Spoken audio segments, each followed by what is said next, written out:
Okay, good afternoon, everybody. I want to thank Senators Casey and Baldwin and Murphy for joining us today. Now, we all know that America is in the midst of a third wave of COVID-19 cases. We are seeing the record-breaking numbers of new infections, hospitalizations are rising, death rate much too high. After President Trump's failure to contain the virus, it was so encouraging today for our caucus at our lunch to hear Dr. Vivek Murthy, the co-chair of the President-elect Biden's Corona Advisory Board. You know what was great? He was a scientist, he knew the facts, and he'll be listened to. Whenever Fauci came to speak before us, we said, this is great, but we know Trump will pay no attention to him. But Dr. Murthy was just brilliant in his presentation, and he's going to have real input. So that made all of us feel a lot better. You could sort of feel the change in atmosphere in this whole town just when we had Dr. Murthy there today, and everyone felt very good about it. Now, it's clear that Senator Biden's team, President-elect Biden's team is ready to hit the ground running, and there's going to be light at the end of the tunnel finally, the COVID tunnel, and it'll get brighter every day.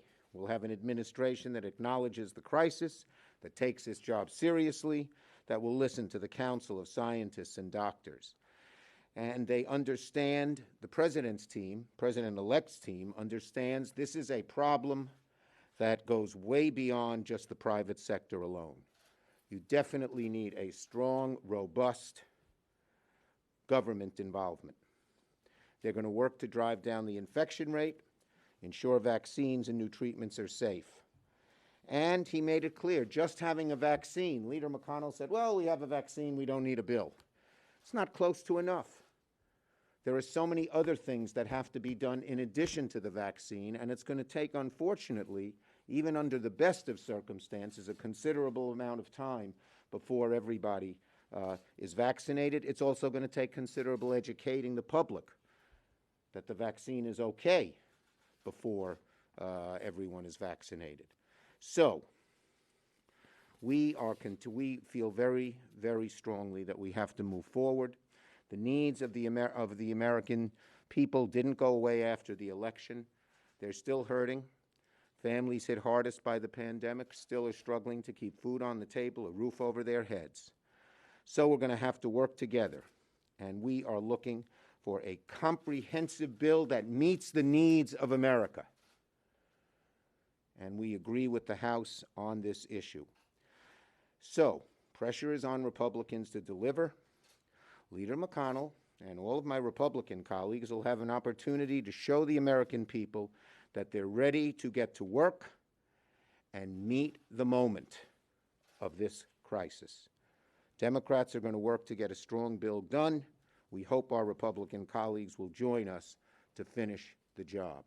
And I'm just going to make one other point on another issue, and that is that so many Republicans today seem to be backing the president on his lawsuits. Make no mistake about it.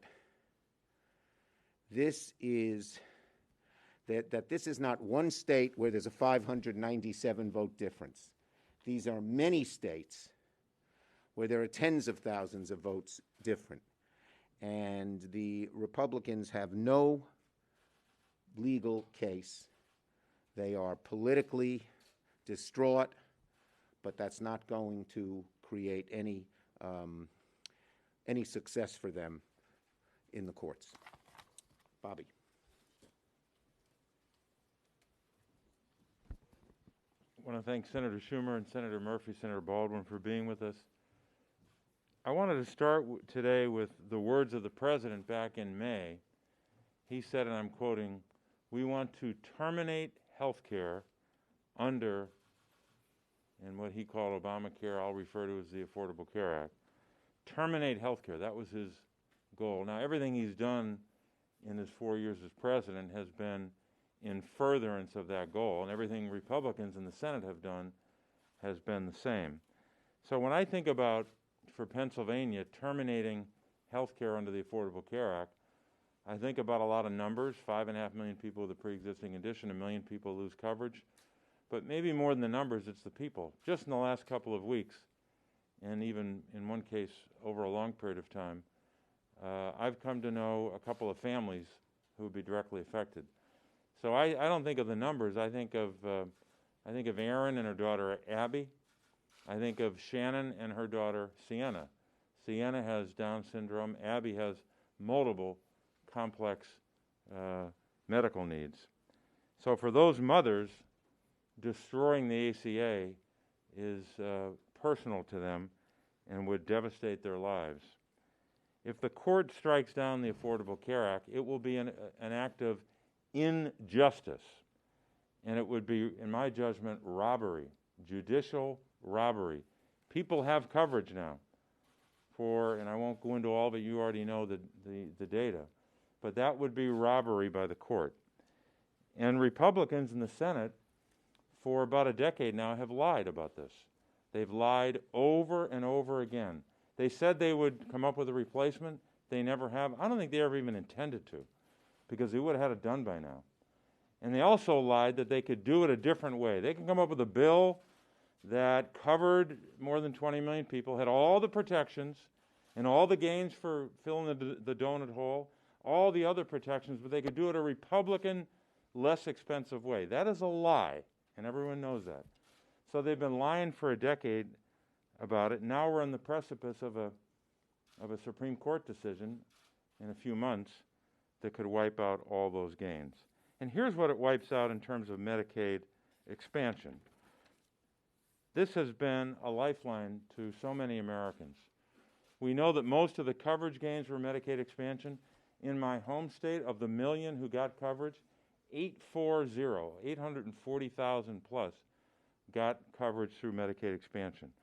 That means that someone who had a substance use disorder problem, subset of that is the opioid crisis, they got coverage and treatment because of it. Just in Pennsylvania, in 1 year, 2019, over 135,000 people were able to receive treatment for a substance use disorder problem because they had Medicaid expansion, only because they had that coverage. We know, you know the story about the donut hole that's been filled because of the Affordable Care Act and what that's meant to so many seniors. We're told that in 2016 alone, close to 5 million Americans on Medicare received an average of $1,090 per person in donut hole savings. So the benefits to this, literally the benefit to saving lives, let alone just coverage, are numerous.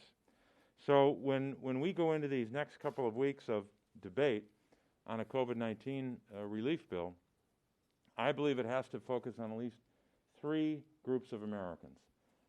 More than this, but these are the 3 priorities in my judgment. Older Americans, communities of color, and people with disabilities. And the way to help all 3 is somewhat interrelated. To help people with disabilities, we need to invest in home and community-based services. That means Medicaid funding. To help communities of color, we need to invest in Medicaid for the obvious reasons. And finally, for older Americans, we need to put in place a strategy to get the case number and the death number down in nursing homes. More than 91,000 Americans have died in nursing homes. When you combine the resident deaths and the worker deaths together, 91,000 and counting. There's no excuse for that happening. There's no excuse why we can't knock that number down. Finally, let me say this. When I talked about Shannon and Erin when I started out, here's what Shannon said, and I'll close with this. Her daughter, Sienna, as I said, has Down syndrome. She talks about all the fights they've had to wage. The name of the group, as you all know, is Little Lobbyists. Just the fact that this group exists is an indictment of Washington, that they needed to become advocates such that they would call themselves lobbyists. Here's what she said. Once again, we as parents are forced to suit up for battle and prove that our children are worthy of health care, unquote. Why the hell should parents have to suit up for battle to help their children in the United States of America? Because a group of ideologues are at the Supreme Court now telling them to strike it down. That is perverse, it's disgusting, and it's un-American.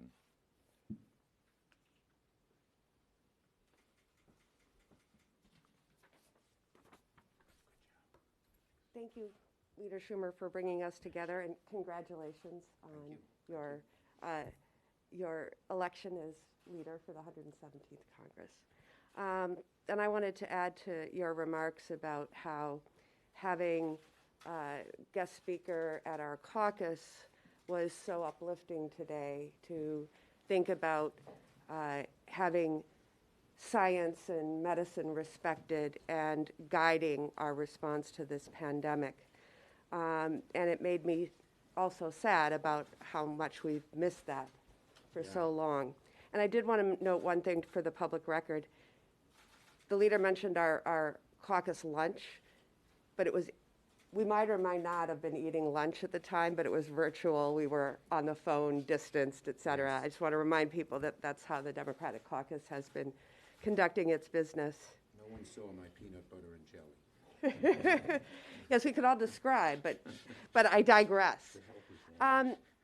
While it's not labeled as such, and I apologize, that is Wisconsin data that you see on the graph to my right. That is basically, since our first cases in the state of Wisconsin, the new COVID-19 confirmed cases by the date confirmed, and then the blue solid line is the 7-day average in our state. Nationally, we know we have just passed the 10 million COVID-19 case mark in this country, and we know tragically that more than 235 Americans have died. My home state has one of the worst outbreaks of COVID-19 infections in the country, and we are experiencing the worst phase of this pandemic since it began. For the first time this past Saturday, Wisconsin reported more than 7,000 cases in a single day. And yesterday, Wisconsin added 4,360 new infections. Over 2,000 Wisconsinites are currently hospitalized due to COVID-19, and that's an increase of more than 350 just in the past week. And again, so tragically, 2,329 Wisconsin souls have been lost to this disease. Hospitals and healthcare workers do not have the supplies they need. We are running out of ICU beds, and we have completely overwhelmed our state's healthcare system. In my state, the pandemic is getting worse, not better. And we have seen a complete and total failure of the President of the United States, President Trump, to provide any sort of leadership that we can count on. Trump gave up trying.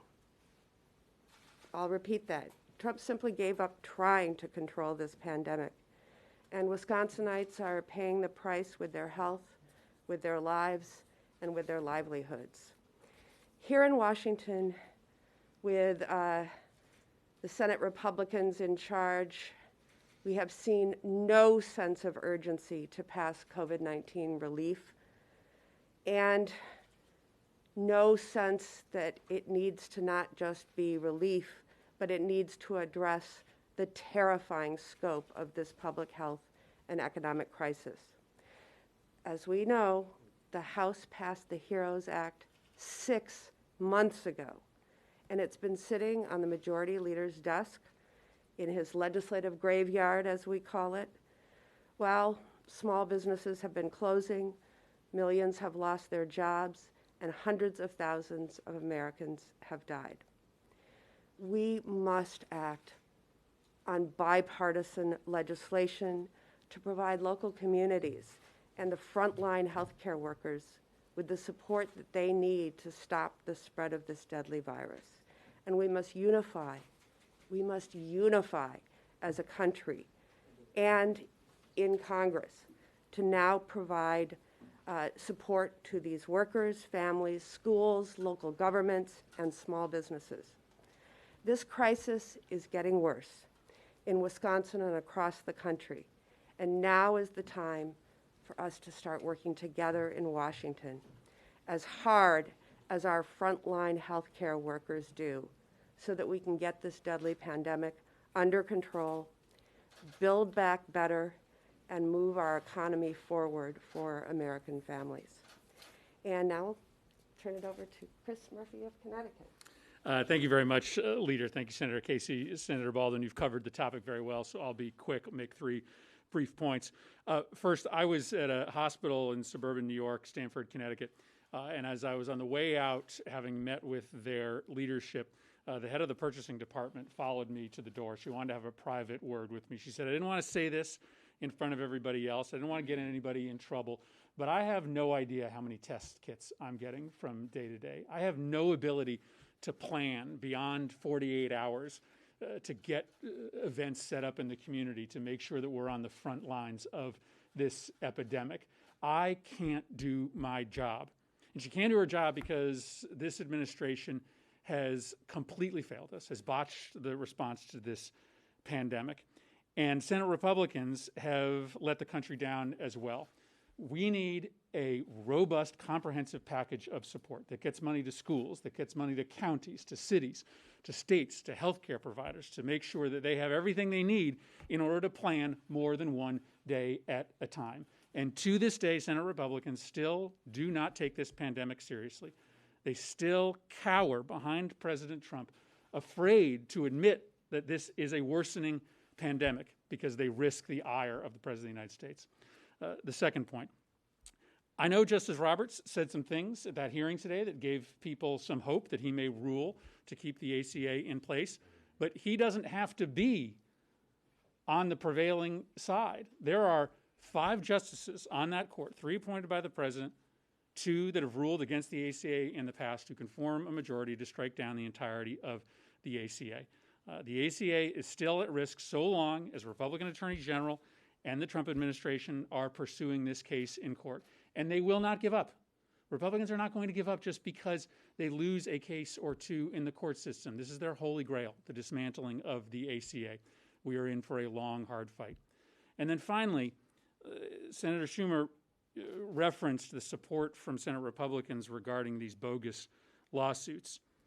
Every day that this transition doesn't start, it's harder for us to actually correct course in November. We will have the right people at HHS. We will have the right people at the CDC. We will have the right people leading coronavirus response for the first time in a long time when Joe Biden assumes the White House. But as this transition does not get underway, as Republicans continue to support the president's bogus claims of voter fraud, it risks the Biden administration not having the resources and the transition period that it needs in order to get an effective anti-coronavirus effort up and running on day one. And so I would concur in Senator Schumer's remarks that it is time for this transition to begin. I just add one more point to what just Senator Murphy was saying. These bogus lawsuits that the Republicans are supporting, the Republican case is legally weak and politically desperate. This is so different than it was in 2000.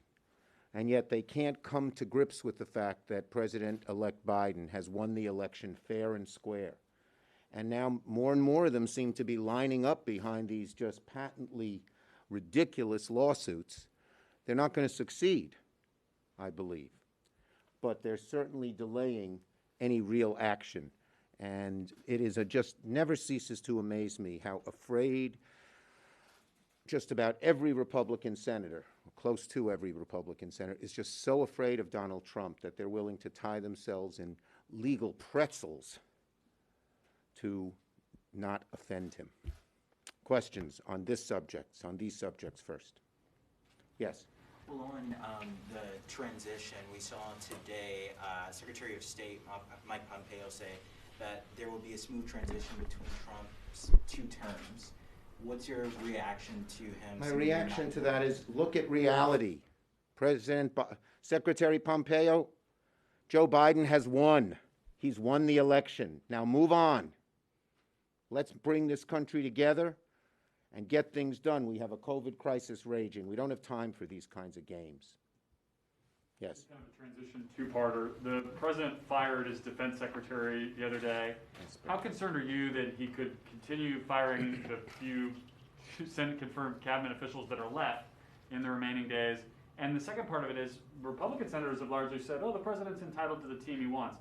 Do you anticipate that attitude will continue when it's time to start confirming Joe Biden's cabinet appointees? Well, let's hope, but we have found, for instance, on the deficit, we have found a 180-degree reversal. Deficit doesn't matter when you do tax cuts for the rich. Deficit matters when you're trying to help people who desperately need help in COVID relief. So it wouldn't surprise me if they do a 180-degree reversal. I hope not, for the sake of the country. There are so many messages in this election, but one of them is bring us together, which Joe Biden kept talking about, so we can move the country forward. Let's hope the Republicans start hearing that. They haven't yet, as these bogus lawsuits indicate. And on the other part of that, do you worry about a Chris Wray or a Gina Haspel or some of these Yes, other I folks? worry about, I worry about the people who have shown some degree of integrity being removed. I definitely worry about that, because that's what Trump does, and he's getting more and more desperate as he realizes the election results. Go ahead, Manu. Last week's election, you worked very hard with the DSCC, Senate Majority PAC, to try to take back the Senate. You guys could very well be in the minority next year. Did you personally miscalculate in the amount of effort and time you spent in red states like South Carolina, in Montana, where your candidates lost competitively? We spent time in every state. And first, this group, we are happy. We've won the most important election that we faced. We always said the number one election is of the president, and we won. And when it comes to the Senate, it's not over at all. Georgia is close. People forget something. There's this conventional wisdom that Democrats don't win runoffs in Georgia. That's not true. There were 2 runoffs in 2018, not much Democratic money or effort behind them, and each was within 4%. So we are working very hard to win Georgia, and we believe that we have a very good chance of winning. Go ahead, next question. You have to start planning and thinking about the next Congress, given that you believe that Biden has won this election. So if you guys end up in the minority, are you worried that the Senate GOP majority would block some of the progressive proposals like the Green New Deal that you guys are? Public sentiment is everything. And I can't talk about a specific provision you mentioned, but they're going to want to see action. They're going to want to see our country move forward in helping people with the problems they face. COVID first, but many others as well. Leader Schumer, do you expect to see a lot of Democratic senators going to a Biden cabinet? He has not consulted me on that issue. On the ACA, it's no surprise that Democrats are not a fan of Trump's appointees to the Supreme Court.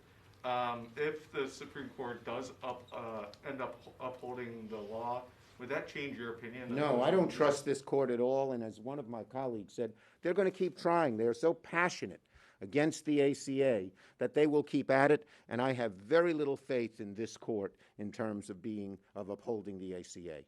Last one. Yes, sir. Vice President or President-elect Biden and Vice President-elect Harris are both Senate veterans. How is that going to make a difference next year? I didn't hear the second person you mentioned, but Biden and Harris. Harris. Yeah, it's going to make a great difference. They know how to work with us. We know them. We're comfortable with them. I've been talking to President-elect Biden regularly on a whole gamut of issues. And I think the Democrats in the Senate will have a very close relationship. And, of course, we're all so proud of Kamala Harris. And she, again, has been in complete touch with us on so many different issues. When Biden was vice president, though, he was able to come up here and work with Senator McConnell, as you recall. Have times changed so much that We'll see. relationship... Joe Biden has said he wants to bring the country together to get some real good things done. We agree with that. Thank you, everybody.